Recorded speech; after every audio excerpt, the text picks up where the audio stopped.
কেওটা ঝাপপুকুরের বিধাননগরের শর্মাবাড়ির লোকনাথ বাবার পুজো এবছর 22তম বর্ষ। শঙ্কর শর্মা লোকনাথ বাবার স্বপ্নাদেশ পেয়ে বাড়িতে মূর্তি প্রতিষ্ঠা করেন। সেই থেকেই প্রতি বছর পুজো হয়ে আসছে শর্মাবাড়িতে। পুজো উপলক্ষে উপস্থিত ছিলেন স্থানীয় বিধায়ক ও পৌরসভার কাউন্সিলররা। সকাল থেকেই চলে লোকনাথ বাবার পুজো।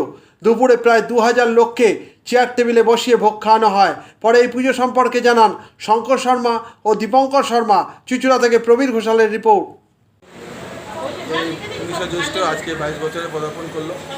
আজকে এইভাবে আমরা বাবা লোকনাথের পুজো অর্চনা করি। সব 4 বোন 2 ভাই মিলে আমরা এই পুজোটাকে আমরা পরিচালনা করি।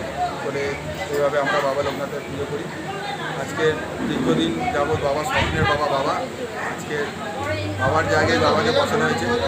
আজকে এই অনুষ্ঠানে আজকে সবাই আমাদের সবাই ভাগনারা সবাই থাকে থেকে আমরা এই পুজোটাকে সম্পূর্ণ করি। করে এইভাবে আমরা যেন বাবার আরাধনা করতে পারি প্রতি 19 জ্যৈষ্ঠ। এটাই আমাদের।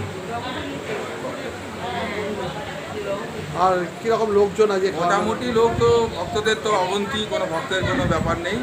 আমাদের মিনিমাম আমরা 2-2.5 লোকের আয়োজন করি। করে তারা বসে খাওয়া দাওয়া করে তারা প্রসাদ পায়, প্রসাদ নিয়ে যায়। যারা এমনিতেই আসে ভক্তরা সব আসে। অ্যারেঞ্জমেন্ট কী করেছে? অ্যারেঞ্জমেন্ট হচ্ছে করি বাবার দয়াতে আলুর দম, পোলাও, এই ছানার পনির, এইসব পায়েস, মিষ্টি এইসবই।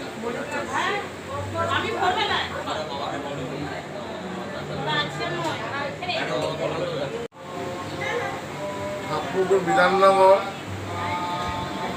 আমরা শর্মা পরিবার, আমরা দীর্ঘ 22 বছর ধরে এই লোকনাথ বাবার পুজো করে আসছি। আমরা এই পুজো সকলের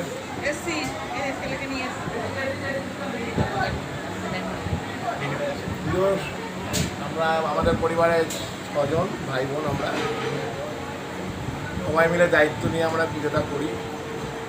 আজকে এই পুজো 2500 লোকের প্রসাদ বিতরণ হয়। সবই বাবার দয়ায় হয়, বাবাই করেন। আমার এখানে বিভিন্ন সাইড থেকে আমাদের বাড়িতে আসেন ভক্তরা। আমরা সকলে খুব আনন্দিত।